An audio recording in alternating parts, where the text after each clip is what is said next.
Hey, what's up, men's room?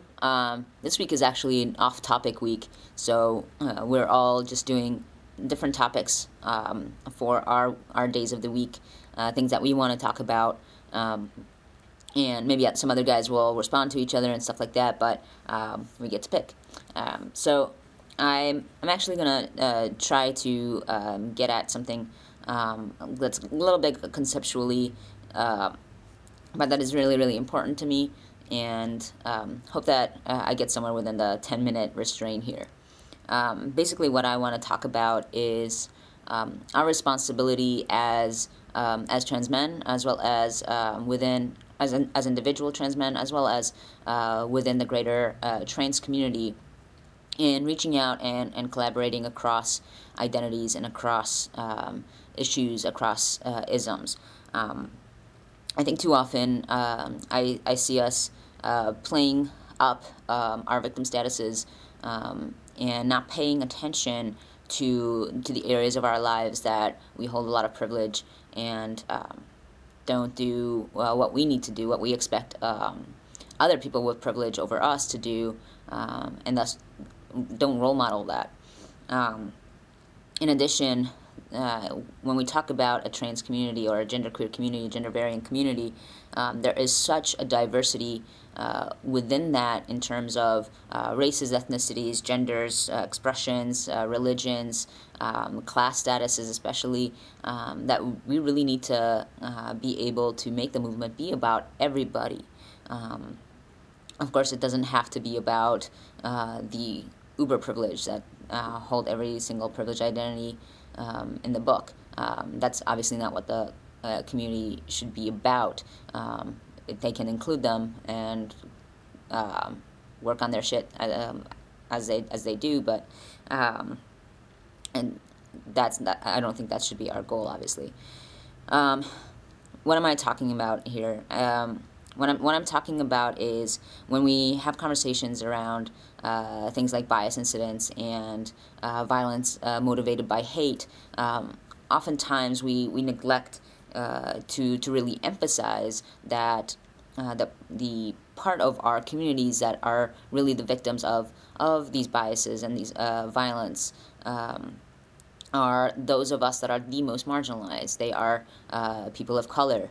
They tend to be trans women or men who appear feminine because they cross-dress or anything across that end of the gender spectrum.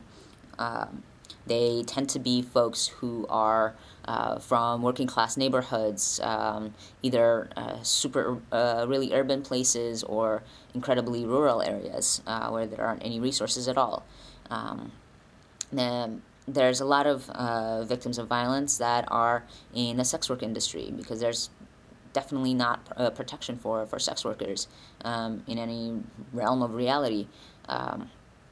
So when we talk about our community being victimized and marginalized, we really need to be emphasizing who from our community we are talking about. True, any one of us can be victims, but the chances are higher if you are a person of color, if you are a trans woman, if you are from a working class neighborhood. Um, so things along those lines.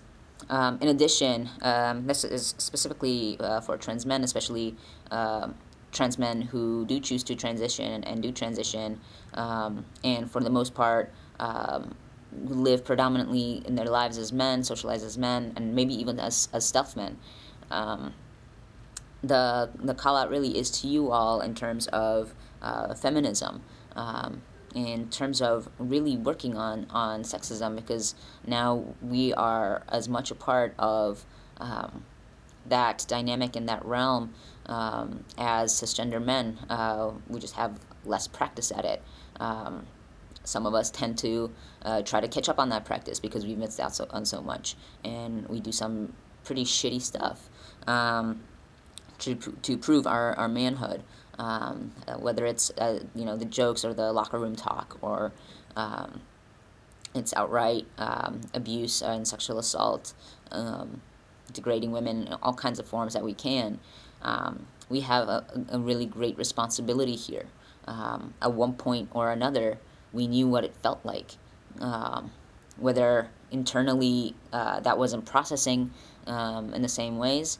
I get that, but we do know the experience at some level, and we did get the messages that a lot of women continue to get today. We have an insight into women's lives that cisgender men don't, and it is our responsibility to fill in those gaps for them, and not in the sense of you know, all trans men need to out themselves as, hey, I know what this experience is like, so let me teach you, but rather as men working together as allies. I think that actually the approach of I used to be a woman, I know what this experience is like, is faulty, because I think that that says that there's no way that we could make mistakes, because we get it, obviously, so there's no way we can make mistakes. I think any time two folks who are a member of a privileged group are working together, they need to be working on their own stuff together. Oftentimes, I see this especially in the white community, where an educated white person, a non-ignorant white person, is so quick to jump to point out racist behavior, racist gesture, something racist that they heard about in the news, and just go look at those stupid white people. I can't believe that how racist white people are, and they don't take a second to look in the mirror. You're white. When you're talking about racist white people, when you're talking about stupid white person this, stupid white person that, you're talking about yourself too, and you need to own that. You need to own a part of yourself that is a part of those stories of other white people. You are connected. What that white person is doing as, or white institution or white structure that is doing that is racist, you are benefiting from, whether you like it or not. You get something out of it, and to completely dismiss it as other, and as saying that's them, that's not me, means you're not working on jack shit. You just know the right things to say. So, and that goes to my white trans brothers. Work on your shit, dude. Like, your whiteness impacts me. Your whiteness impacts me every single day.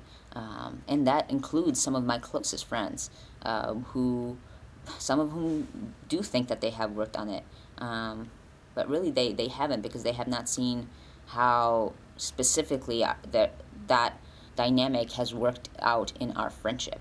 And it's really impacted our friendship, at least on my end. And I don't know if that's clear to them or not. But anyway, I guess my topic for this week was just to rant a little. I've been really, frustrated by all the ways that we just kind of push each other away by finger pointing without looking at the three fingers pointing back at us. I learned that from you, Brent. But basically, that's what you're doing. You're pointing your finger at someone and saying it's your fault, not realizing there's three right there, pointing right back. You're not naming it. You're just ignoring it. You're just hiding it underneath your thumb, and not seeing it. But take a look at it. See why they're pointing at you, and figure out what to do to,